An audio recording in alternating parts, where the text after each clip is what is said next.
ಲೋಕಸಭಾ ಚುನಾವಣೆಯ ಈ ಸಂದರ್ಭದಲ್ಲಿ ಹಲವಾರು ವಿಷಯಗಳು ಬಂದು ಹೋಗುತ್ತಿವೆ, ಪ್ರಸ್ತಾಪವಾಗುತ್ತಿವೆ.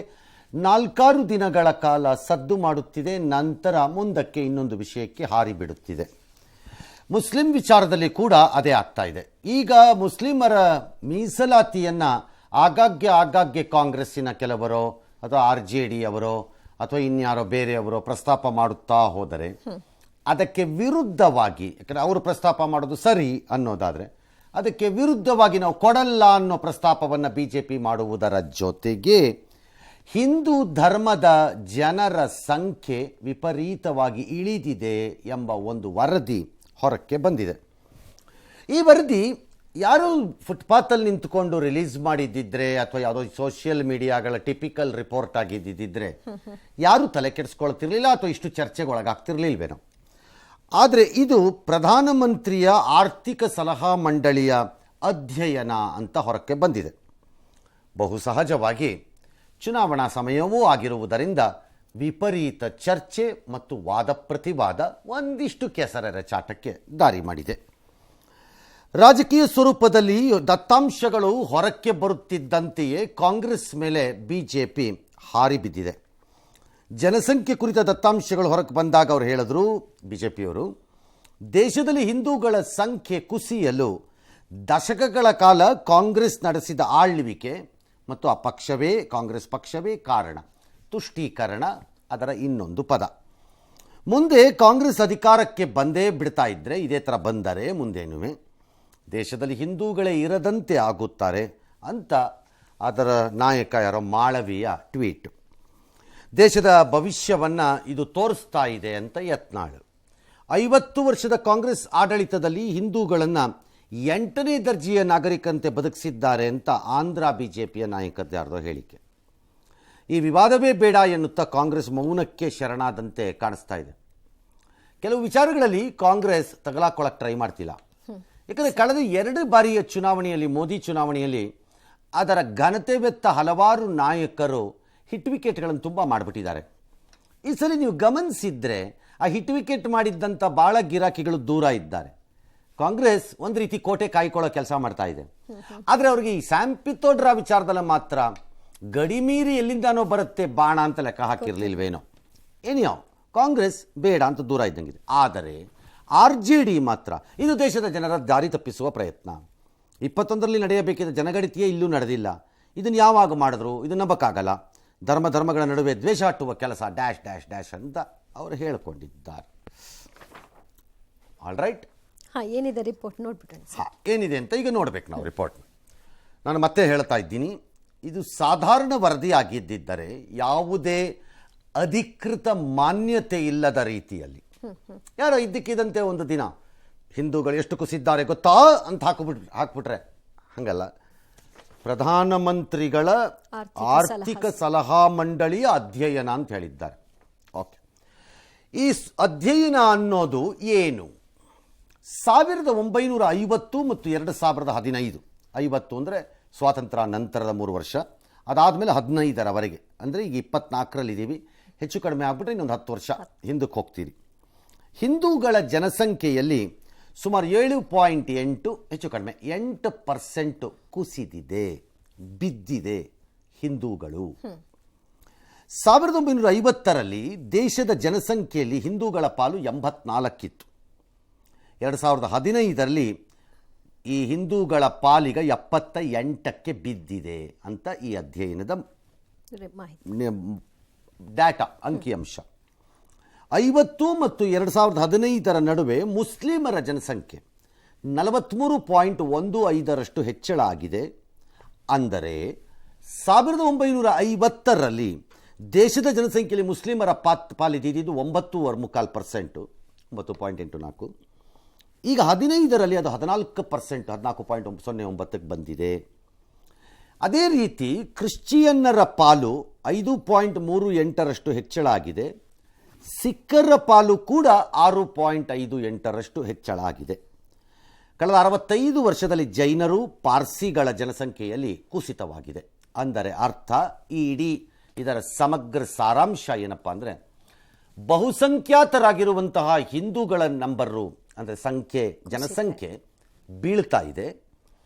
ಜೊತೆಗೆ ಮೈನಾರಿಟಿ ಅಂದರೆ ಅಲ್ಪಸಂಖ್ಯಾತರು ಎಂದು ಯಾರನ್ನು ಗುರುತಿಸ್ತೀವೋ ಅದರಲ್ಲಿ ಜೈನರು ಮತ್ತು ಪಾರ್ಸಿಗಳನ್ನು ಬಿಟ್ಟರೆ ಉಳಿದೆಲ್ಲ ಮೈನಾರಿಟಿಗಳ ಸಂಖ್ಯೆ ಹೆಚ್ಚಾಗ್ತಾ ಇದೆ. ಅಂದರೆ ಅರ್ಥ ಮೈನಾರಿಟಿಗಳಿಗೆ ಇಲ್ಲಿ ರಕ್ಷಣೆ ಇಲ್ಲ, ಭವಿಷ್ಯವಿಲ್ಲ, ಇದೆಲ್ಲ ಹೇಳ್ತಾ ಇದ್ದಲ್ಲ, ಅದಲ್ಲ.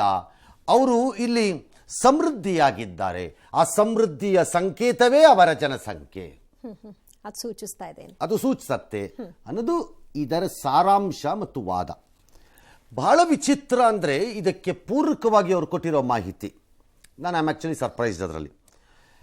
ನೇಪಾಳ ಮ್ಯಾನ್ಮಾರ್ನಲ್ಲೂ ಬಹುಸಂಖ್ಯಾತರ ಜನಸಂಖ್ಯೆ ಕುಸಿತವಾಗಿದೆ ಅಂತ ಹೇಳ್ತಿದ್ದಾರೆ. ನಂಗೆ ಗೊತ್ತಿಲ್ಲ ಇವರು ಎಲ್ಲಿಂದ ಕೊಡ್ತಾ ಇದ್ದಾರೆ, ಯಾಕಂದರೆ ಆ ದೇಶಗಳದನ್ನು ಒಪ್ಪಬೇಕಾಗತ್ತೆ. ಯಾಕಂದರೆ ಇನ್ನೊಂದು ದೇಶದ ಅಂಕಿಅಂಶನ ನಾವು ದೃಢೀಕರಿಸಕ್ಕೆ ಬರಲ್ಲ. ಆದರೆ ಬಾಂಗ್ಲಾದೇಶದಲ್ಲಿ 18.5% ಮುಸ್ಲಿಮರದ್ದು, ಪಾಕಿಸ್ತಾನದಲ್ಲಿ 3.7% ಮತ್ತು ಅಫ್ಘಾನಿಸ್ತಾನದಲ್ಲಿ 0.2% ಬಹುಸಂಖ್ಯಾತ ಜನಸಂಖ್ಯೆಯಲ್ಲಿ ಏರಿಕೆಯಾಗಿದೆ ಅಂತಾರೆ. ಅಲ್ಲಿಯ ಬಹುಸಂಖ್ಯಾತರು ಅಂದರೆ ಯಾರು? ಮುಸ್ಲಿಮರು. ಇಲ್ಲಿ ಬಹುಸಂಖ್ಯಾತರು ಅಂದರೆ ಹಿಂದೂಗಳು, ಅಲ್ಲಿ ಬಹುಸಂಖ್ಯಾತರು ಎಂದರೆ ಮುಸ್ಲಿಮರು. ಆದರೆ ನೇಪಾಳ ಮತ್ತು ಮ್ಯಾನ್ಮಾರ್ನಲ್ಲಿ ಬಹುಸಂಖ್ಯಾತರು ಅಂದರೆ ಮುಸ್ಲಿಮರು, ಕ್ರೈಸ್ತರಲ್ಲ. ಮೇ ಬಿ ಬೌದ್ಧರಿರಬಹುದು ಅಥವಾ ಹಿಂದೂಗಳು ಇರಬಹುದು, ಅದು ಬೇರೆ ಯಾವುದೋ ಇರಬಹುದು ಅಲ್ಲವೇ. ಅದು ಈ ಇಡೀ ಅಧ್ಯಯನ ಈಗ ಸುದ್ದಿ ಮಾಡಿ ಸದ್ದು ಮಾಡುತ್ತಿರುವಂತಹ ವಿಚಾರ ಇಷ್ಟು. ಹಿಂದೂಗಳ ಆತಂಕ ಇತ್ತು ಸರ್, ಈ ನಮ್ಮ ದೇಶದಲ್ಲಿ ನಾವು ಹಿಂದೂಗಳೇ ಕಡಿಮೆ ಆಗ್ತಾ ಇದ್ದೀವ, ಅವ್ರು ಜಾಸ್ತಿ ಆಗ್ತಾ, ಇದು ನಿಜ ಆಗ್ತಿದೆಯಾ? ಈ ರಿಪೋರ್ಟ್ನ ಗಮನಿಸ್ತಾ ಇದ್ರೆ ಇಲ್ಲಿ ಎರಡು ಫೇಸ್ ಇದೆ. ಸರ್, ಹಿಂದೂಗಳ ಆತಂಕ ಅನ್ನೋ ಪದ ನೀವು ಬಳಸ್ತಾ ಇದ್ದೀರಿ. ಈ ಆತಂಕ ಇದೆ ಅನ್ನುವುದಾದರೆ ಆ ಆತಂಕಕ್ಕೆ ಕಾರಣ ಯಾರು? ಮುಸ್ಲಿಮರಲ್ವಲ್ಲ, ಹೌದು, ಹಿಂದೂಗಳೇ ತಾನೆ. ಯಾಕೆ ಅಂದರೆ ಅವರ ಜನಸಂಖ್ಯೆಯನ್ನು ಅವರು ನಿಯಂತ್ರಣಕ್ಕೆ ಹಾಕ್ಕೊಳ್ತಿದ್ದಾರೆ, ಅವರವರದೇ ಕಾರಣಗಳಿಗಿರಬಹುದು. ರೈಟ್.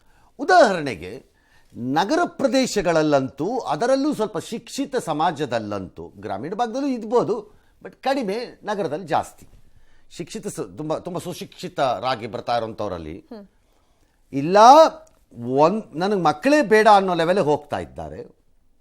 ನಮಗೆ ಮಕ್ಕಳೇ ಬೇಡ, ನಾಯಿ ಇದ್ರೆ ಸಾಕು ಅನ್ನೋ ಲೆವೆಲ್ಗೆ ತುಂಬ ಫ್ಯಾಮಿಲಿಗಳು ಬಂದಿವೆ. ಅದು ಅವ್ರ ಆಯ್ಕೆ, ನಾನು ಅದನ್ನು ತಪ್ಪು ಸರಿ ಅಂತ ವ್ಯಾಖ್ಯಾನ ಮಾಡಿಲ್ಲ ಈಗಿಲ್ಲಿ. ಅಥವಾ ಒಂದು ಸಾಕು ಅನ್ನೋ ಲೆವೆಲ್ಗೆ ಬಂದಿದ್ದಾರೆ. ಅಥವಾ ಹೆಚ್ಚು ಅಂದರೆ ಕೆಲವು ಫ್ಯಾಮಿಲಿಗಳಲ್ಲಿ ಬ್ಯಾಕಪ್ ಇರಲಿ ಅನ್ನೋ ಥರ ಒಳ್ಳೆ ಎರಡು ಅನ್ನೋದಕ್ಕೆ ಹೋಗಿದೆ. ಅಲ್ಲಿಂದ ಮುಂದಕ್ಕೆ ಹೋಗುವ ಲಕ್ಷಣಗಳು ವಿಪರೀತವಾಗಿ ಕಡಿಮೆ ಆಗೋಗಿದೆ. ಅದು ನಮ್ಮೆಲ್ಲರ ಕಣ್ಣಿಗೂ ಕಾಣಿಸ್ತಾ ಇದೆ. ನಮ್ಮ ಅಕ್ಕಪಕ್ಕದಲ್ಲಿ ನಾವು ನೋಡಿದ್ರೆ ನಮಗೆ ಕಾಣುತ್ತದೆ. It's a very rare scenario. ಆ ದೃಶ್ಯ 3ನೇ ಮಗು ಆಯ್ತಂತೆ ಅನ್ನೋದು ಪರ್ಟಿಕ್ಯುಲರ್ಲಿ ನಗರ, ಹೆಚ್ಚು ಕಡಿಮೆ ಗ್ರಾಮೀಣ ಭಾಗದಲ್ಲೂ ಹಿಂದೂಗಳ ಪೈಕಿ. ಜಾತಿಗಳು ಯಾವ್ದಾದ್ರು ಇರಲಿ, ಅದು ಬ್ರಾಹ್ಮಣ, ಲಿಂಗಾಯತ, ಕುರುಬ, ಒಕ್ಕಲಿಗ, ಯಾವ್ದು ಬೇಕಾದ್ರೂ ಇರಲಿ, ನಾನು ಹೇಳ್ತಿರೋದು ಜಾತಿಗಳಲ್ಲಿ. ಹಾಗಾಗಿ ಆಗಿದೆ. ಈ ಭಾವನೆ ಮುಸ್ಲಿಮರಲ್ಲಿ ಮತ್ತು ಕ್ರೈಸ್ತರಲ್ಲಿ ಇಲ್ಲ ಅಂತ ನಾವು ಅಂದ್ಕೊಂಡಿದ್ದೀವಿ. ಇರಬಹುದು, ಗೊತ್ತಿಲ್ಲ. ಯಾಕಂದರೆ ನಾವು ನಮ್ಮ ಸುತ್ತಲಿನ ಸಂಬಂಧಿಕರು, ಗೆಳೆಯರದ್ದನ್ನು ಗಮನಿಸ್ತಾ ಇರ್ತೀವಿ ಹೊರತು ನಾವು ಬೇರೆಯವ್ರದ್ದಲ್ಲ. ಅಲ್ಲೇನಾಗಿದೆಯೋ ಗೊತ್ತಿಲ್ಲ. ಬಟ್ ಸಂಖ್ಯೆ ಜಾಸ್ತಿ ಆಗಿದೆ ಅಂತಂದರೆ ಅಲ್ಲಿ ಮಕ್ಕಳ ಹುಟ್ಟು ಅಥವಾ ಜನನ ಪ್ರಮಾಣ ರೈಸ್ ಆಗಿರಬೇಕು. ಇಲ್ದಿರ ಆಗಲ್ಲ, ಹಾಗಾಗಲ್ಲ, ಅದು ಬಿದ್ದೋಗ್ಬೇಕಲ್ಲ ಆವಾಗ. ಇದು ಒಂದು ಸೈಡು. ಹಾಗಾಗಿ ಈ ಆತಂಕಕ್ಕೆ ಹಿಂದೂ ಸಮಾಜವೂ ಕಾರಣನೇ ಇರಬಹುದು. ಹಾಗಿದ್ರೆ ಆ ಹಿಂದೂ ಸಮಾಜ ತೆಗೆದುಕೊಂಡಿದ್ದಾರೆ ಎಂದು ನಾವು ಪರಿಭಾವಿಸ್ತಾ ಇದ್ದೀವಿ. ಏನು ನಿರ್ಧಾರ? ಸಾಕು, ಒಂದು ಮಗುನ ಚೆನ್ನಾಗಿ ನೋಡ್ಕೊಳ್ಳೋಣ, ಒಂದು ಮಗುನ ಚೆನ್ನಾಗಿ ಓದಿಸೋಣ, ಒಂದು ಮಗುಗೆ ಚೆನ್ನಾಗಿ ಭವಿಷ್ಯ ಕೊಡೋಣ, ಅಥವಾ ಎರಡು ಬೇಡವೇ ಬೇಡ, ನಾವಿಬ್ರು ದುಡ್ದಿದ್ದನ್ನು ನಾವಿಬ್ರು ಎಂಜಾಯ್ ಮಾಡಿ ಖಾಲಿ ಮಾಡ್ಕೊಂಡು ಹೋಗೋಣ, ನಮ್ಗೆ ಯಾಕೆ ಬೇಕು ಈ ರಗಳೆ ಮಕ್ಕಳು ಅನ್ಕೊಂಡು? ಯಾವನಿಗೆ ಬೇಕು ಈ ಗ್ರಾಚಾರ? ಸರ್ ಅರ್ನಿಂಗ್, ನಾವಿಬ್ರು ದುಡಿತಾ ಇದ್ದೀವಿ, ದುಡ್ಕೊಂಡು ಹೋಗ್ತಾರಣ ನಡೆಯಲ್ಲ ಕಡೆಗೆ, ಸೈಕಲ್ ಹತ್ಕೊಂಡು, ಬೈಕ್ ಹತ್ಕೊಂಡು, ಕಾರ್ ತಗೊಂಡು, ಎಲ್ಲ ಬೆಟ್ಟ ಹತ್ಕೊಂಡು, ಗುಡ್ಡ ಹತ್ಕೊಂಡು, ಹಳ್ಳ ಇಳ್ಕೊಂಡು ಮಾಡ್ಕೊಂಡು ಆರಾಮಾಗಿ ಇದ್ದು ಬಿಡೋಣ, ನಮ್ಗೆ ಯಾಕೆ ಸವಾಸ ಅಂತಾನೂ ಇರ್ಬೋದು. ಆದರೆ ಅದು ತಪ್ಪಾ ಪ್ರಶ್ನೆ. ಓಕೆ, ದೇಶದ ಜನಸಂಖ್ಯೆ ಹೆಚ್ಚಾಗಬಾರದು ಅನ್ನೋ ದೃಷ್ಟಿಯಲ್ಲಿ ಆ ನಿರ್ಧಾರ ತಪ್ಪು ಅಂತ ನಾನು ಹೇಳಲ್ಲ. ಯಾಕಂದರೆ ಭಾರತಕ್ಕಿಗಿರುವ ಜನಸಂಖ್ಯೆ ಇನ್ನೂ ಸಾಲದು ಎಂಬ ಅಭಿಪ್ರಾಯದಲ್ಲಿ ಅಥವಾ ನನ್ನ ಸಮುದಾಯ ಅಥವಾ ನನ್ನ ಧರ್ಮದ ಜನ ಜಾಸ್ತಿ ಆಗಲಿ ಅನ್ನೋ ದುರಾಸೆಯಲ್ಲಿ ಯಾರಾದರೂ ಇದ್ದರೆ ಅವರು ಧರ್ಮ ವಿರೋಧಿ ಅಥವಾ ಅವರ ಧರ್ಮದ ವಿರೋಧ ಅಂತ ನಾನು ಹೇಳ್ತಿಲ್ಲ, ಅವರು ದೇಶದ್ರೋಹದಲ್ಲಿದ್ದಾರೆ ಅಂತ ಹೇಳ್ತೀನಿ. ಯಾಕಂದರೆ ಈ ದೇಶಕ್ಕೆ ಇನ್ನು ಜನಸಂಖ್ಯೆಯನ್ನು ತಡ್ಕೊಳ್ಳೋಕೆ ತಾಕತ್ತಿಲ್ಲ. ಇದಕ್ಕೆ ಜನಸಂಖ್ಯೆ ಹೆಚ್ಚಾಗ್ತಿದ್ದಾಗ ನಿಮ್ಮ ಆದಾಯ ಅದಕ್ಕೆ ಸರಿಸಮನಾಗಿ ಹೆಚ್ಚಾಗದೇ ಇದ್ದಾಗ ಮೂಲಭೂತ ಸೌಕರ್ಯಗಳನ್ನು ಕಲ್ಪಿಸಕ್ಕಾಗಲ್ಲ. ನಿಮ್ಮ ಕೈಯಲ್ಲಿ ಸಾಧ್ಯ ಇಲ್ಲ ಅದನ್ನು ಮಾಡಲಿಕ್ಕೆ. ಯಾವ ಸರ್ಕಾರಕ್ಕೆ ಬಂದರೂ ಆಗಲ್ಲ, ಕಾಂಗ್ರೆಸ್ ಬಂದರೂ ಆಗಲ್ಲ, ಅಥವಾ ದ ಘನಂದಾರಿ ಘನತೆ ವೆತ್ತ ಗ್ರೇಟೆಸ್ಟ್ ಪಾರ್ಟಿ ಆನ್ ಯೂನಿವರ್ಸಲ್ಲಿ ಮೂನ್ ಅಂಡ್ ಮಾರ್ಸ್ ಸೇರಿದಂತೆ RJD ಅಂತ ಬಿಹಾರಲ್ಲಿ ಇದೆಯಲ್ಲ, ಅತಿ ಬುದ್ಧಿವಂತರ ಪಕ್ಷ, ಆ ಪಕ್ಷಕ್ಕೂ ಆಗಲ್ಲ. ಗೊತ್ತಿದೆಯಲ್ಲ ಯಾಕೆ ಬಿಹಾರ ಕಂಪೇರ್ ಮಾಡ್ತೀವಿ? Why not? ಬಿಹಾರ ಹಂಗೆ ಉಳ್ಕೊಂಡಿದೆ. ನಿಮ್ಮ ಹತ್ರ ರಿಸೋರ್ಸಸ್ ಇಲ್ಲ, ಜನಸಂಖ್ಯೆಯನ್ನು ಹೆಚ್ಚು ಮಾಡ್ಕೊಂಡು ಹೋಗ್ತಾ ಇದ್ರೆ ಸಾಧ್ಯ ಇಲ್ಲ. ಹಾಗಾಗಿ ಜನಸಂಖ್ಯೆ ಹೆಚ್ಚಳ ಯಾವ ಧರ್ಮನಾದರೂ ಆಗಲಿ ಜಾತಿನಾದರೂ ಆಗಲಿ ನನ್ನ ಪ್ರಕಾರದಲ್ಲಿ ಅದು ಮೂಲತಃ ಇವತ್ತಿರುವ ಸಮಾಜಕ್ಕಿಂತ ನಾಳಿನ ದೇಶದ ದ್ರೋಹದ ಕೆಲಸ. ನಿಯಂತ್ರಣಕ್ಕೆ ಬರಬೇಕು. ಕಾರಣ ಝೀರೋ ಮಾಡೋಕ್ಕಾಗಲ್ಲ.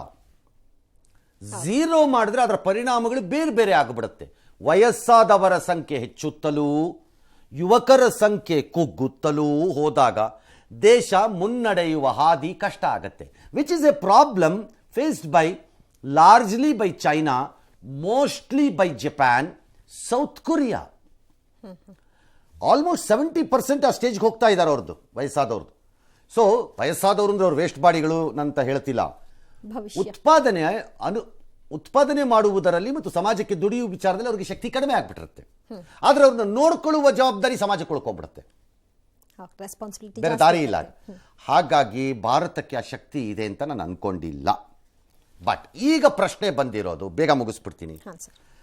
ಈ ಅಂಕಿಅಂಶ ಏನು ಬಂದಿದೆ ಪ್ರಧಾನಮಂತ್ರಿಗಳ ಆರ್ಥಿಕ ಸಲಹಾ ಮಂಡಳಿಯಿಂದ ಬಂದಿರಬಹುದು, ಬರದೇ ಇರಬಹುದು, ಪ್ರಶ್ನೆ ಬೇರೆ. ಬಟ್ ಇದು ಚಾಲೆಂಜ್ ಮಾಡ್ತಾರೆ. ಎಲ್ಲಿಂದ ಬಂತು ಈ ಅಂಕಿಅಂಶ? ಯಾವ ಸ್ವರೂಪದಲ್ಲಿ ಇದನ್ನು ಸಂಗ್ರಹಿಸಲಾಗಿದೆ? ಹೇಗೆ ಡಾಟಾ ಕಲೆಕ್ಷನ್, ಅಂಕಿಅಂಶದ ಸಂಗ್ರಹ ಹೇಗಾಯಿತು? ಏನಾದರೂ ಒಂದು ಆಧಾರ ಬೇಕು ಅನ್ನೋದೇ ರಾಜಕಾರಣವಾಗುತ್ತೆ. ಹಾಗಿದ್ರೆ ಅದು ಗೊತ್ತಿದ್ದಾಗ ಈ ಸಂದರ್ಭದಲ್ಲಿ ಇದು ಯಾಕೆ ಹೊರಕ್ಕೆ ಬಂದಿದೆ? ಈಗೇನು ರಾಜಕಾರಣದಲ್ಲಿ ಹೇಳೋದಾಗ ನಾರ್ಮಲ್ ಟೈಮಲ್ಲಿ ಅದು ಬಂದಿರಬಹುದೇನೋ ನಂಗೆ ಗೊತ್ತಿಲ್ಲ. ಬಟ್ ರಾಜಕಾರಣದ ಸಂದರ್ಭದಲ್ಲಿ, ಚುನಾವಣಾ ಸಂದರ್ಭದಲ್ಲಿ ಏನಾಗತ್ತೆ ಅಂದರೆ, ನೋಡಿದ್ರ ಮೋದಿ ಎದುರ್ಕೊಂಡಿದ್ದಾರೆ. ಮೋದಿ ಈಗ ಹಿಂದೂಗಳನ್ನು ಹೆದರಿಸುತ್ತಿದ್ದಾರೆ. ಹಿಂದೂಗಳೇ, ನಿಮ್ಮ ಸಂಖ್ಯೆ ಇಳಿಮುಖವಾಗುತ್ತಿದೆ, ಒಟ್ಟಾಗಿ ಓಟ್ ಹಾಕಬೇಕು ನೀವು, ಇಲ್ಲದಿದ್ರೆ ದೇಶ ಮುಳುಗೋಗುತ್ತೆ, ಹೆದರಿಸ್ತಿದ್ದಾರೆ. ಹಿಂದೂ ಮತಗಳ ಕ್ರೋಢೀಕರಣದ ಇನ್ನೊಂದು ಮುಖ ಅನ್ನೋ ರಾಜಕಾರಣ ಬರುತ್ತೆ. ಈಗಾಗಲೇ ಬಂದಂಗೆ ಕಾಣಿಸ್ತಾ ಇದೆ. ಈಗಾಗಲೇ ಬಂದಂಗೆ ಕಾಣಿಸ್ತಾ ಇದೆ.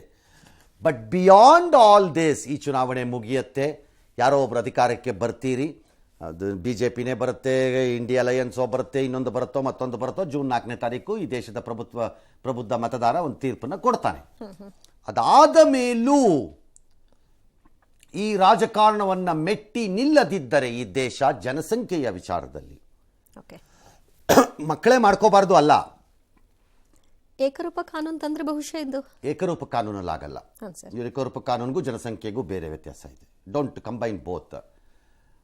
ತಂದಾಗ ಒಂದು ನಿಯಮವನ್ನು ತಂದರೆ ಎಷ್ಟು ಮಕ್ಕಳು ಏನು ಎತ್ತ ಅಂತ ಸ್ವಲ್ಪ ನೀವು ಬಚಾವಾಗ್ಬೋದು. ಯಾಕಂದರೆ ನಮಗಿಂತ 3 ಪಟ್ಟು ಶ್ರೀಮಂತಿಕೆಯಲ್ಲಿರಬಹುದಾದಂತಹ ಚೈನಾ ಆ ನಿಯಮ ಯಾಕೆ ತಂತು? ಹಂಗಾರೆ ನಮಗಿಂತ ಹೆಚ್ಚಿನ ಜನಸಂಖ್ಯೆ ಅವ್ರಿಗಿತ್ತು ಅಲ್ವಾ, ಈಗಿಲ್ಲ, ನಾವು ಮುಂದಕ್ಕೆ ಹೋಗಿದ್ದೀವಲ್ಲ. ಎಷ್ಟು ದಿನ ತಡ್ಕೋತೀರಿ? ಎಷ್ಟು ದಿನ? ಧಾರಣ ಶಕ್ತಿ ಅಂತ ಇರುತ್ತೆ ಎಲ್ಲ ಜಾಗಗಳಿಗೂ, ಎಲ್ಲ ದೇಶಗಳಿಗೂ, ಎಲ್ಲ ಕಚೇರಿಗಳಿಗೂ, ಎಲ್ಲ ಭೂಭಾಗಗಳಿಗೂ ಧಾರಣ ಶಕ್ತಿ, ಅರಗಿಸಿಕೊಳ್ಳೋದು. ನಾನು ಮನುಷ್ಯರಿದ್ದಂಗೆ ತಿನ್ನಲು ನಮಗೆ ಅರಗಿಸಿಕೊಳ್ಳುವ ಶಕ್ತಿ ಇದೆ. ಅರಗಿಸಿಕೊಳ್ಳುವ ಶಕ್ತಿ ಮೀರಿ ಹೋದರೆ ಏನಾಗತ್ತೆ? ಅದೇ ಆಗತ್ತೆ ಒಂದು ದೇಶಕ್ಕೆ. ನೋಡೋಣ ಇದು ಎಲ್ಲಿಗೆ ಹೋಗುತ್ತೆ, ಏನಾಗತ್ತೆ. ಇನ್ನು ಪ್ರಜ್ವಲ್ ರೇವಣ್ಣ ಪ್ರಕರಣಕ್ಕೆ ಬಿಗ್ ಟ್ವಿಸ್ಟ್ ಸಿಗ್ತಾ ಇದೆ. ಪ್ರಜ್ವಲ್ ವಿರುದ್ಧ ಸುಳ್ಳು ದೂರು ನೀಡಲು ಒತ್ತಡ ಹೇರಲಾಗಿದೆ ಅಂತ ಆರೋಪಿಸಿ ಮಹಿಳೆಯೊಬ್ಬರು ರಾಷ್ಟ್ರೀಯ ಮಹಿಳಾ ಆಯೋಗಕ್ಕೆ ದೂರನ್ನ ಕೊಟ್ಟಿದ್ದಾರೆ. ಕರ್ನಾಟಕ ಪೊಲೀಸರು ಅಂತ ಹೇಳಿಕೊಂಡು ಸಿವಿಲ್ ಡ್ರೆಸ್ನಲ್ಲಿ ಬಂದ ಮೂವರು ಪ್ರಜ್ವಲ್ ವಿರುದ್ಧ ಸುಳ್ಳು ದೂರು ಕೊಡುವಂತೆ ಒತ್ತಡ ಹೇರಿದ್ದಾರೆ. ಬೇರೆ ಬೇರೆ ನಂಬರ್ಗಳಿಂದ ಕಾಲ್ ಮಾಡಿ ಬೆದರಿಕೆ ಹಾಕಿದ್ದಾರೆ ಅಂತ ಸಂತ್ರಸ್ತೆ ದೂರನ್ನ ನೀಡಿದ್ದಾರೆ ಅಂತ ರಾಷ್ಟ್ರೀಯ ಮಹಿಳಾ ಆಯೋಗ ಪ್ರಕಟಣೆಯನ್ನ ಹೊರಡಿಸಿದೆ. ಈ ಮಹಿಳೆ ತನ್ನ ಕುಟುಂಬದ ಹಿತಕ್ಕಾಗಿ ರಕ್ಷಣೆ ಕೋರಿದ್ದು ಪರಿಸ್ಥಿತಿಯ ಗಂಭೀರತೆಯನ್ನ ಎತ್ತಿ ತೋರಿಸ್ತಾ ಇದೆ ಅಂತ ಹೇಳಿದ್ದಾರೆ. ಜೊತೆಗೆ 700 ಮಹಿಳೆಯರು ಆನ್ಲೈನ್ ಮೂಲಕ ದೂರು ಕೊಟ್ಟಿದ್ದಾರೆ ಅನ್ನೋದು ಶುದ್ಧ ಸುಳ್ಳು ಅಂತ ಅಲ್ಲಗೆಳೆದಿದ್ದಾರೆ. ಈ ಪ್ರಕರಣದಲ್ಲಿ ಯಾವುದೇ ದೂರನ್ನ ಸ್ವೀಕರಿಸಿಲ್ಲ. ಎನ್ಸಿಡಬ್ಲ್ಯೂ ಮಹಿಳೆಯರ ಹಿತ ಕಾಪಾಡುವುದಕ್ಕೆ ಸಂಪೂರ್ಣವಾಗಿ ಬದ್ಧವಾಗಿದೆ ಅಂತ ಕೂಡ ತಿಳಿಸಿದ್ದಾರೆ. ಇದೀಗ ರಾಷ್ಟ್ರೀಯ ಮಹಿಳಾ ಆಯೋಗಕ್ಕೆ ಸಚಿವ ಕೃಷ್ಣ ಬೈರೇಗೌಡ ಉತ್ತರ ಕೊಡಬೇಕು ಅಂತ ಕುಮಾರಸ್ವಾಮಿ ಸವಾಲ್ ಹಾಕಿದ್ದಾರೆ. ಮಹಿಳೆ ರಾಷ್ಟ್ರೀಯ ಮಹಿಳಾ ಆಯೋಗಕ್ಕೆ ಕಂಪ್ಲೇಂಟ್ ಏನು ಕೊಟ್ಟಿದ್ದಾರೆ, ಅದಕ್ಕೆ ಉತ್ತರ ಕೃಷ್ಣ ಬೈರೇಗೌಡರು ಕೊಡಬೇಕೀಗ. ಕಂಡ್ಕೊಂಡವ್ರ ಮನೆಗೆಲ್ಲ ಹೋಗಿ ಎದುರಿಸಿ ಕೆಲವು ಕಂಪ್ಲೇಂಟ್ಗಳನ್ನ ತಗೊಂಡು ಇಲ್ಲಾಂದ್ರೆ ನಿಮ್ಮನ್ನ ಕೇಸ್ಗಳಾಗ್ತೀವಿ ಅಂತ ಹೇಳಿ ಎಷ್ಟು ಕುಟುಂಬದ ಹೆಣ್ಣು ಮಕ್ಕಳಿಗೆ ಮಾತಾಡಲಿಲ್ಲ ನೀವು? ಇದೇನು ತನಿಖೆನಾ ಇದು?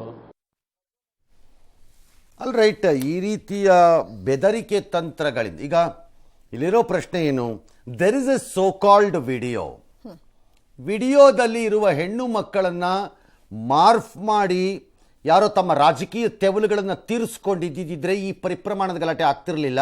ಅಕ್ಯೂಸ್ಡ್ ಕಡೆಯಿಂದ ಅಲ್ಲ, ವಿಕ್ಟಿಮ್ಗಳ ಕಡೆಯಿಂದ. ನೀವು ಒಂದು ಕಡೆ ಆ ವಿಕ್ಟಿಮ್ಗಳು ಯಾರಿದ್ದಾರೆ ಅವರ ಮುಖವನ್ನು ದೇಶಕ್ಕೆಲ್ಲ ತೋರಿಸೋ ಥರ ರಿಲೀಸು ಮಾಡಿಬಿಟ್ಟು ಈಗ ಅವ್ರ ಮನೆಗೆ ಹೋಗಿ ಏನಾದ್ರು ಬಲವಂತ ಮಾಡಿ ದೂರುಗಳನ್ನು ಪಡೆಯೋದಕ್ಕೆ ಪ್ರಯತ್ನ ಮಾಡ್ತಿದ್ದಾರೆ ಅನ್ನೋದು ನಿಜ ಆಗಿದ್ದರೆ ಆ ಮಹಿಳೆಯರು ದೂರನ್ನು ಕೊಡ್ತಾ ಹೋದರೆ it becomes A very tough case ನಾಳೆ. ಒಂದು ಎರಡನೇದು, ಒಂದು ವೇಳೆ ನೀವು ಆ ರೀತಿ ಬಲವಂತದ ದೂರನ್ನು ಈಗ ಕೊಟ್ಟರು, ನಾಳೆ if she refuses to cooperate with your investigation, ನಿಮಗೆ ಮಾನ ಮರ್ಯಾದೆ ಎಲ್ಲ ಹರಾಜಾಗತ್ತೆ. ಯಾಕೆ? ಸಂದೇಶ್ ಕಲಿಯಲ್ಲಿ ರೇಪ್ ಕೇಸ್ ಆಗಿದೆ ಅಂತ ಕೊಟ್ಟ ದೂರನ್ನ ವಾಪಸ್ ಪಡೆದಿದ್ದಾರೆ ಯಾರೋ ಹೆಣ್ಣುಮಕ್ಕಳು. ಅಲ್ಲಿ TMC ನಾಯಕನ ಮೇಲೆ ಒಂದರ ಮೇಲೆ ಕೊಟ್ಟಿದ್ದೆ ನಾನು. ನೋಡಿದ್ರಾ ಹೆಂಗೆ ಹೇಳಿದ್ವಿ ನಾವು BJP-ಯವರು ದೊಕ್ಕಾಗಳು ಅಂತ, ನೋಡಿದ್ರಾ ಅಂತ ಅನ್ನೋದೇ ಆದರೆ ಆ ನಿಲುವು ಇಲ್ಲಿಗೂ ಅಪ್ಲೈ ಆಗುತ್ತೆ, ಆಮೇಲೆ ಇಲ್ಲಿಗೂ ಅಪ್ಲೈ ಆಗಿಬಿಡುತ್ತೆ. ಹಾಗಾಗಿ ರಾಜ್ಯ ಸರ್ಕಾರ ಅಥವಾ ಅತ್ಯುತ್ಸಾಹಿ ಅಧಿಕಾರಿಗಳು ಯಾರೇ ಇರಬಹುದು, ಯಾರನ್ನು ಮೆಚ್ಚಿಸಲಿಕ್ಕೋ ಅಲ್ಲವೋ ಗೊತ್ತಿಲ್ಲ ನನಗೆ, ಆ ರೀತಿಯ ಪ್ರಯತ್ನಗಳನ್ನು ಮಾಡಿದ್ರೆ ಮಕ ಹೊಡೆಸ್ಕೋತೀರಿ. ಎಲ್ಲೋ ಒಂದು ಹಂತಕ್ಕೆ ಬಂದಾಗ ಅದನ್ನೇನು ಗೌಪ್ಯವಾಗಿ ಹೊಡೆಸ್ಕೋತೀರಿ.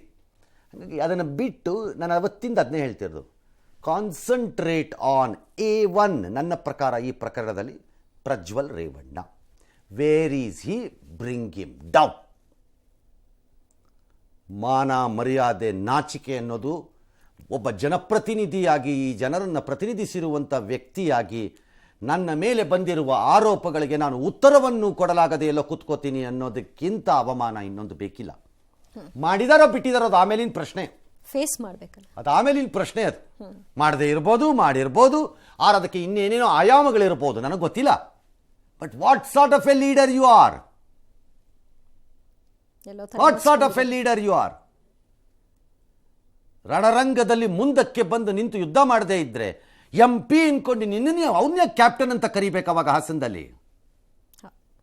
That is an investigation has to be done to Revanna ವಿಚಾರದಲ್ಲಿ ಸಣ್ಣದಾಗಿ ಕೆಲವು ಆತುರಗಳು, ಅನುಮಾನಗಳು ಬರುವ ರೀತಿ ನಡೆದಂಗಿದೆ. ಅದಕ್ಕೆ ಅವಕಾಶ ಇಲ್ಲದೆ ಮುಂದಕ್ಕೆ ಹೋಗ್ಬೋದು ಬೇಕಿದ್ರೆ. ರಾಜಕೀಯನೇ ನಿಮ್ದಿರುತ್ತೆ, ಎಲ್ಲೂ ಹೋಗಲ್ಲ. ಅದನ್ನ ಬಿಟ್ಟು ಹೋಗಲ್ಲ. ಈಗ ಆನ್ಲೈನಲ್ಲಿ 700 ದೂರು ಬಂದಿದೆ ಅಂತ ಹೇಳಿದ್ದಾರೆ. ಯಾರು ಬಂದಿರುತ್ತೆ 700 ದೂರು? ಈಗ ಅದನ್ನು ಸುಳ್ಳು ಅಂತ ಅವ್ರು ಹೇಳಿದ್ದಾರೆ. ಹಾಗಾಗಿ ಇವೆಲ್ಲ ವರ್ಕ್ ಆಗಲ್ಲ. ಮುಂದಕ್ಕೆ ಹೋಗ್ತಾ ಸರ್ಕಾರ has to move away. Politically ಏನಾದರೂ ಲಾಭ ಇದೆ ಅಂತ ಯಾರಾದರೂ ಪರಿಭಾವಿಸಿದ್ರೆ ಈ ಪ್ರಕರಣದಲ್ಲಿ ಆ ಲಾಭಗಳೆಲ್ಲ ಮುಗಿದೋಗಿದೆ ಅನ್ನಿಸ್ತಿದೆ. ಈಗ ರಾಡಿ ಲಾಭ ಆಗೋಗಿದೆ ಅಂದರೆ ನೀರು ನಿಂತಿರುತ್ತೆ. ಮೊದಲನೇ ಬಕೆಟ್ ತಗೊಂಡ ಮೇಲೆ ಎರಡನೇ ಬಕೆಟ್ ತಗೊಳ್ಳುವಾಗ ಸ್ವಲ್ಪ ಮಾಡಿದ್ರೆ ಕಾದಡ್ಬಿಡತ್ತೆ, ಮಣ್ಣು ಎಲ್ಲ ಬಂದ್ಬಿಡುತ್ತೆ. ಹಾಗಾಗಿ ಈ ಪ್ರಕರಣದಲ್ಲಿ ಅದು ಯಾರೇ ಇರ್ಬೋದು, ಯಾವುದೇ ಕಡೆಯಿಂದ ಇರಲಿ, ದುಷ್ಟ ಚಟುವಟಿಕೆಗಳನ್ನ ಹೊರಗೆ ತರುವ ಮೂಲಕ ನನ್ನ ರಾಜಕೀಯವೂ ಲಾಭ ಬರುತ್ತೆ ಅನ್ನೋ ಲೆಕ್ಕ ಯಾರು ಹಾಕಿದ್ರೆ ಅದು ಅವ್ರಿಗೆ ಸಿಕ್ಕಾಗಿದೆ ಅನ್ಸತ್ತೆ ನನಗೆ. ಇನ್ನು ಮುಂದಿನ ಕಾನೂನಿನ ಪ್ರಕ್ರಿಯೆಯನ್ನು ರಾಜಕಾರಣದ ದೃಷ್ಟಿಕೋನದಿಂದ ಕನ್ನಡಕ ಹಾಕ್ಕೊಂಡು ನೋಡಕ್ಕೆ ಹೋದರೆ ಕೇಸು ಮೂಲ ಆಶಯದಿಂದ ದೂರ ಸರಿಯುತ್ತೆ ಮತ್ತು ಮಲಗತ್ತೆ. ಈ ಮಧ್ಯೆ ರೇವಣ್ಣ ಅವರನ್ನು ಅವರಿಗೆ ಇವತ್ತು ಜಾಮೀನು ಸಿಕ್ಕಿಲ್ಲ. ಸುದೀರ್ಘ ವಿಚಾರಣೆ ಬಳಿಕ ಜನಪ್ರತಿನಿಧಿಗಳ ನ್ಯಾಯಾಲಯ ನ್ಯಾಯಮೂರ್ತಿಗಳು ಸೋಮವಾರಕ್ಕೆ ವಿಚಾರಣೆ ಮುಂದಿಟ್ಟಿದ್ದಾರೆ. ಬಿಕಾಸ್ ಇವರು ಆರ್ಗ್ಯುಮೆಂಟ್ಸನ್ನು ಕಂಪ್ಲೀಟ್ ಮಾಡಿಲ್ಲ. ಪದೇ ಪದೇ ಸರ್ಕಾರಿ ವಕೀಲರು ನನಗೆ ಟೈಮ್ ಬೇಕು ಅಂದರೆ ನ್ಯಾಯಮೂರ್ತಿಗಳು ಒಪ್ಪಿಲ್ಲ. ಎಷ್ಟು ಸರಿ ಇಂಥ ಟೈಮ್ ಕೊಡಬೇಕು? ಪ್ರತಿದಿನ ಒಬ್ಬೊಬ್ಬರು ಎಸ್ ಪಿ ಪಿ ಅಂದರೆ ವಿಶೇಷ ಸರ್ಕಾರಿ ವಕೀಲರ ನೇಮಕ ಹಾಕ್ಕೊಂಡು ಬಂದು ನೀವೆಲ್ಲರೂ ಕೇಳ್ತಾ ಹೋದರೆ ನಾನೇನು ಮಾಡಬೇಕು? ಹಾಗಾಗಲ್ಲ, ಆರ್ಗ್ಯುಮೆಂಟ್ ಮಾಡಿ ಅಂತ. ಸೊ ಆರ್ಗ್ಯುಮೆಂಟ್ ಆಗೋಗಿದೆ. ಯಾರು ಅಕ್ಯೂಸ್ಡ್ ಕಡೆ ಅಂದರೆ ಆರೋಪಿ ರೇವಣ್ಣ ಪರವಾಗಿ ಸಿ ವಿ ನಾಗೇಶ್ ಅವರು ತಮ್ಮ ವಾದವನ್ನು ಪೂರ್ಣ ಮಾಡಿದ್ದಾರೆ. 100 ಪ್ರಶ್ನೆಗಳನ್ನು ಕೇಳ್ಕೊಂಡು ಹೋಗಿದ್ದಾರೆ. Typical of his style of counter arguments. Because ನಾನು have seen it in many ಕೇಸಸ್ಸಲ್ಲಿ ಹೇಗೆ ಮಾಡ್ತಾರೆ. ವೆರಿ ಟಿಪಿಕಲಿ ಅವ್ರು ತುಂಬ ಅಗ್ರೆಸಿವ್ಲಿ ಎಲ್ಲ ಪ್ರಶ್ನೆಗಳನ್ನು ಕೇಳಿ ಇಟ್ಟಿದ್ದಾರೆ.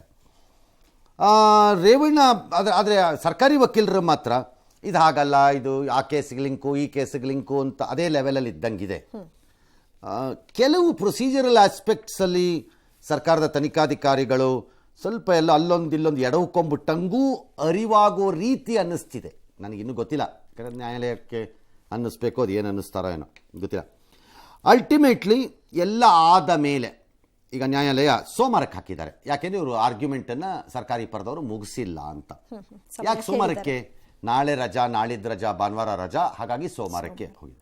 ಸೋಮವಾರ ಏನು ಬೇಕಾದರೂ ಆಗ್ಬೋದು.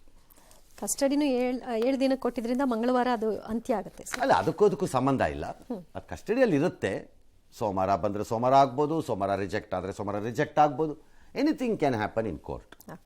ಇನ್ನು ಪ್ರಜ್ವಲ್ ರೇವಣ್ಣ ಪೆನ್ಡ್ರೈವ್ ಪ್ರಕರಣವೀಗ ರಾಜ್ಯಪಾಲರ ಅಂಗಳ ತಲುಪಿತು. ಮಾಜಿ ಸಿಎಂ ಕುಮಾರಸ್ವಾಮಿ ನೇತೃತ್ವದ ನಿಯೋಗ ರಾಜಭವನಕ್ಕೆ ಹೋಗಿ ದೂರನ್ನ ಕೊಟ್ಟಿದ್ದಾರೆ. ಸರ್ಕಾರ ಅಧಿಕಾರ ದುರ್ಬಳಕೆ ಮಾಡಿಕೊಳ್ತಾ ಇದೆ, ಇದರ ಹಿಂದೆ ಸರ್ಕಾರದ ಪ್ರಭಾವಿ ನಾಯಕರ ಕೈವಾಡ ಇದೆ, ಪ್ರಕರಣದ ಪಾರದರ್ಶಕ ತನಿಖೆ ಆಗಬೇಕು ಅಂತ ಒತ್ತಾಯಿಸಿದ್ದಾರೆ. ನಿನ್ನೆ ಕಾಂಗ್ರೆಸ್ ಪಕ್ಷದ ಒಕ್ಕಲಿಗ ಮುಖಂಡರು ಸುದ್ದಿಗೋಷ್ಠಿ ಮಾಡಿಸಿದ್ದಕ್ಕೆ ಇವತ್ತು ಕೌಂಟರ್ ಅನ್ನ ಕೊಟ್ಟಿದ್ದಾರೆ. ಹಿಂದಿಯೂ ಇದೇ ರೀತಿ ಮಾಡಿದ್ರು, ನಾನು ಸಮುದಾಯದ ಹೆಸರಲ್ಲಿ ರಕ್ಷಣೆ ಪಡೆಯಲ್ಲ, ನಾನೆಲ್ಲೂ ಒಕ್ಕಲಿಗ ನಾಯಕ ಅಂತ ಹೇಳ್ಕೊಂಡಿಲ್ಲ ಅಂತ ಹೇಳಿದ್ರು. ಎಲ್ಲ ಕುಮಾರಸ್ವಾಮಿಯೇ ಮಾಡಿದ್ದು ಅನ್ನೋ ಆರೋಪಕ್ಕೆ ಹೌದಪ್ಪ ನಾನೇ ಎಲ್ಲ ಮಾಡಿದ್ದು, ಆದ್ರೆ ಆಕ್ಟಿಂಗ್ ಮಾಡಿಲ್ಲ ಅಂತ ವ್ಯಂಗ್ಯವಾಡಿದ್ರು. ಜೊತೆಗೆ ಡಿಸಿಎಂ ಅನ್ನ ಖಳನಾಯಕ ಅಂತ ಜರಿದ್ರು. ಹಾಸನಾಂಬೆ ಮುಂದೆ ಆಣೆ ಮಾಡೋಕ್ ಬರಲಿ ಅಂತ ಸವಾಲ್ ಹಾಕಿದ್ರು. ಆದ್ರೆ ರಾಜಭವನಕ್ಕೆ ದೂರು ಕೊಡ್ಲಿ ಬಿಡಿ, ಇದಕ್ಕೆಲ್ಲ ನಾನು ಮಾತನಾಡಲ್ಲ, ಅಸೆಂಬ್ಲಿಯಲ್ಲಿ ಮಾತನಾಡೋಣ ಅಂತ ಡಿಕೆ ಶಿವಕುಮಾರ್ ಹೇಳಿದ್ದಾರೆ. ಜಗತ್ತಿನ ಅತಿದೊಡ್ಡ ಲೈಂಗಿಕ ಹಗರಣ ಇದು ಅಂತ ಕೃಷ್ಣ ಬೈರೇಗೌಡ ಅವರ ಹೇಳಿಕೆ. ನಾನು ಡೈರೆಕ್ಟರ್ ಇದ್ದರೆ ಮಾಡಿದ್ದೇನೆ, ಸಿನಿಮಾದಲ್ಲಿ ಆಕ್ಟಿಂಗ್ ಮಾಡಿಲ್ಲ. ನನ್ನನ್ನ ಈ ಒಂದು ಘಟನೆಗೆ ಕಥಾನಾಯಕನ ಮಾಡ್ಲಿಕ್ಕೆ ಹೊರಟಿದಿರಲ್ಲ. ನಾನು ಕಥಾನಾಯಕ ಅಂತ ಕರೆದಿದ್ದೀರಿ. ಕಥಾನಾಯಕನಿಗೆ ಒಬ್ಬ ಕಳ್ಳನಾಯಕ ಬೇಕಲ್ಲ, ಅವನ್ ನಾಯಕ ಅಂತ ಹೇಳಕ್ಕಾಗಲ್ಲ, ಕಳ್ಳನಾಯಕನೇ. ಕೃಷ್ಣ ಬೈರೇಗೌಡ್ರೆ ಹಾಸನಾಂಬ ಮುಂದೆ ಪ್ರಮಾಣ ಮಾಡ್ತೀರಾ? ಬಾರಪ್ಪ, ಕರ್ಕೊಂಬಾರಪ್ಪ ನಿಮ್ ಲೀಡರ್ನು. ಕುಮಾರಸ್ವಾಮಿ ಅವರು ಇವತ್ತು ರಾಜಭವನಕ್ಕೆ ಭೇಟಿ ನೀಡಿಕೊಂಡು ಈ ಪ್ರಕರಣವನ್ನು ಸಿಬಿಐ ತನಿಖೆ ಕೊಡಿಸಿ ನಿಲ್ಸ್ಕೊಂಡಿರೋರು ಯಾರು, ಕಟ್ಟಾಕಿರೋರು ಯಾರು, ಯಾರ ಹತ್ರ ಏನೇನು ಕೇಳಬೇಕೋ ಕೇಳಿ. ನನ್ನ ಹತ್ರ ಎಷ್ಟು ಕೇಳ್ತೀರಾ, ಏನು ಕೇಳ್ತೀರಾ, ನಾನು ಏನು ಹೇಳಬೇಕು ಎಲ್ಲ ಮುಗಿದೋಗಿದೆ. ಏನು ಹೇಳೋದೇನಿಲ್ಲ, ಮಿಕ್ಕಿದೆಲ್ಲ ಅಸೆಂಬ್ಲಿಲಿ ಮಾತಾಡೋದು. ನಡೀರಿ. ಪ್ರಪಂಚದ ಅತಿ ದೊಡ್ಡ ಲೈಂಗಿಕ ದೌರ್ಜನ್ಯ ಪ್ರಕರಣ ಇದು. ಒಂದು ಫ್ಯಾಮಿಲಿ ಆಗಿದ್ದ ಕೂಡಲೇ ಏನು ಕಾನೂನಿನಿಂದ ಹೊರಗಿದ್ದಾರ? ಯಾರನ್ನೋ ವಯಸ್ಸಾದವ್ರನ್ನ ಕಿಡ್ನಾಪ್ ಮಾಡುವಂತ ಪ್ರಯತ್ನ ಯಾಕೆ ಮಾಡಿದ್ರಿ? ನಾವು ಮಾಡಿದ ತಪ್ಪನ್ನ ನಮಗೆ ರಕ್ಷಣೆ ಮಾಡ್ಕೊಳ್ಳಿಕ್ಕೆ ಜಾತಿಯನ್ನ ತಂದು ಅಡ್ಡ ಇಟ್ಟು ಜಾತಿಯಿಂದ ರಕ್ಷಣೆ ಪಡೆಯುವಂತಹದ್ದು ಇನ್ನೂ ಇಡೀ ಜಾತಿಗೆ ಅವಮಾನ ಆಗುತ್ತೆ. ಇದರಿಂದ ಫಸ್ಟ್ ಪಾಯಿಂಟ್, ಜಾತಿಯನ್ನು ಅವ್ರು ಅಡ್ಡ ತಂದರು ಅಂದಾಗ ನೀವು ಅವ್ರಿಗೆ ರಕ್ಷಣೆ ಕೊಡಬೇಕಾಗೂ ಇಲ್ಲ. ಆ ಫ್ಯಾಮಿಲಿ ಏನು ಅತೀತರ ಅಲ್ವೋ ಅಲ್ಲ, ಅದು ಯಾರೇ ಆಗಿರಲಿ, ಅತೀತರೂ ಅಲ್ಲ. ಡೌಟ್ಸ್ ರೈಸ್ ಆದಂಗಂತಹ ಪಾರದರ್ಶಕತೆಯನ್ನು ತೋರಿಸಿದ್ರೆ ಆ ಅನುಮಾನಗಳು ಬರೋದು ಇಲ್ಲ. ಮಿಕ್ಕಿದಲ್ಲೇ ರಾಜಕಾರಣ. ಈಗ ಡಿ ಕೆ ಶಿವರು ಹೇಳಿದಂಗೆ ನಾನು ಇನ್ನೇನು ಮಾತಾಡಲ್ಲ, ಅಸೆಂಬ್ಲಿಲಿ ಮಾತಾಡ್ತೀನಿ. ಚರ್ಚೆ ಫುಟ್ಪಾತಲ್ಲಿ ಸ್ಟಾರ್ಟ್ ಆಗೋಗಿದೆ. ಈಗ ಅದನ್ನು ಅಸೆಂಬ್ಲಿ ಲೆವೆಲ್ಗೆ ಎತ್ಕೊಂಡು ಹೋಗ್ತೀವಿ ಅಂದರೆ ಹೆಂಗೆ ನೀವು? ಅವ್ರೇನು ಹೇಳ್ತಾರೆ ಅದಕ್ಕೆ ನೀವು ಉತ್ತರ ಕೊಡಿ ಅಷ್ಟೇ. ಏನು ಮಾಡೋದು? ಆಣೆ ಪ್ರಮಾಣ ಅದೆಲ್ಲ ಕಾನೂನಿನಲ್ಲಿ ಏನೋ ಕೆಲಸ ಅದೆಲ್ಲ ಅವ್ರವ್ರ ನೆಮ್ಮದಿಗಳಿಗೆ, ನಿಮ್ಮ ಸವಾಲುಗಳಿಗೆ, ಪ್ರತಿ ಸವಾಲುಗಳಿಗೆ ಏನು ಬೇಕಾದ್ರೂ ಮಾಡ್ಕೊಳ್ಳಿ. ನಿಮಗೆ ಬಿಟ್ಟಿದ್ದು ನಮಗೆ ಬೇಕಾಗಿರೋದು ಇಷ್ಟೇ. ಆರೋಪಿ ಎ ಮೊದಲಿದ್ದವನು ಬರಬೇಕು. ನಂಬರ್ 2, ಈ ಸೋಕಾಲ್ಡ್ ಪೆನ್ ಡ್ರೈವ್ಗಳು ಯಾವುದು, ಮೂಲ ಏನು ಅಂದರೆ ಎಲ್ಲಿಂದ ರಚನೆ ಆಯ್ತಿದು, ಸೃಷ್ಟಿ ಆಯಿತು, ಯಾರ ಬಳಿ ಇದೆ, ಮೂಲ ಯಾವುದು? ಮೂಲ ಬೇಕಿದಕ್ಕೆ. ಈಗ ಓಡಾಡ್ತಿರೋದೇ ಮೂಲನಾ ಅಥವಾ ಮೂಲದ ಜೊತೆ ಕಂಪೇರಿಂಗ್ ಮೂಲ ಬೇಕಿದಕ್ಕೆ? ನಾಳೆ ಅದನ್ನು ಬಿಟ್ಟು ಬೇರೆ ಎಲ್ಲ ಹಂಗಾಗಲ್ಲ. ಪಾಕಿಸ್ತಾನ್ ಜಿಂದಾಬಾದ್ ಪ್ರಕರಣದಲ್ಲಿ ಏನಾಯಿತು? ಕಟ್ಟು, ಪೇಸ್ಟು, ಲಿಪ್ಪು, ಸಿಂಕು, ಹಂಗಂದೇ ಅಂತ ಡ್ರಾಮಾ ಮಾಸ್ಟರ್ಗಳ ಥರ ಆಡಿದ್ರು ಭಾಳ ಜನ. ಆಮೇಲೆ ಏನಾಯಿತು, ರಾ ಫುಟೇಜ್ ಇದ್ದಾಗ ನಮ್ಮನ್ನು ಕೇಳಿದ್ರಲ್ಲ, ಕೊಟ್ಟಿದ್ವಲ್ಲ, ಹೌದು. Everything was matching. ಸುಮ್ಮನಾದ್ರಿ. ಇಲ್ಲೂ ಹಾಗೆ ಬರಬೇಕದಕ್ಕೆ ಮೂಲ ಒಂದು. ಸೊ ಹಾಗಾಗಿ ಅದು ಏನು. ನಂಬರ್ 3, ಯಾವನೇ ಮೂಲದಲ್ಲಿ ಮಾಡಿರಲಿ, ಅವನು ಯಾವನೇ ಕಚಡ ಕೆಲಸ, ಹಲ್ಕಟ್ಟು ಕೆಲಸ ಮಾಡಿರಲಿ, ಹೆಡೆ ಮುರಿ ಕಟ್ಟಿ ಬೆಂಡತೆ ಹಲ್ಲು ಉದುರಿಸಿ, ಬೇಡ ಅಂದಿಲ್ಲ ನನಗ, ಬೇಡ ಅಂದಿಲ್ಲ ಅಲ್ಲ, ಉದುರಿಸ್ಬೇಕು ತಗಲಾಕೊಂಡವ್ರನ್ನ, ಬಿಡಬಾರ್ದು. ಆದರೆ ಒಂದು ಕನಿಷ್ಠ ಪ್ರಜ್ಞೆ ಇಲ್ಲದೆ ಅದನ್ನು ಡಿಸ್ಟ್ರಿಬ್ಯೂಟ್ ಮಾಡಿದವನು ಅವನು ಯಾವನರಾಗಿರಲಿ, ಅವನನ್ನು KR ಸರ್ಕಲಲ್ಲಿ ನೇತಾಕಬೇಕು, ಮರ್ಸಿ ಬೇಡ, ಅವನನ್ನು ನೇತಾಕಬೇಕು, ಬಿಡ್ಕೊಡ್ದು. ಅಷ್ಟು ಕೊಟ್ಟರೆ ನಮಗೆ ಮಿಕ್ಕಿದ ರಾಜಕಾರಣ ನೀವು ಮಾಡಿ ಫುಲ್ ಎನ್ಕರೇಜ್ ಮಾಡ್ತೀವಿ ನಾವು ನಿಮಗೆ.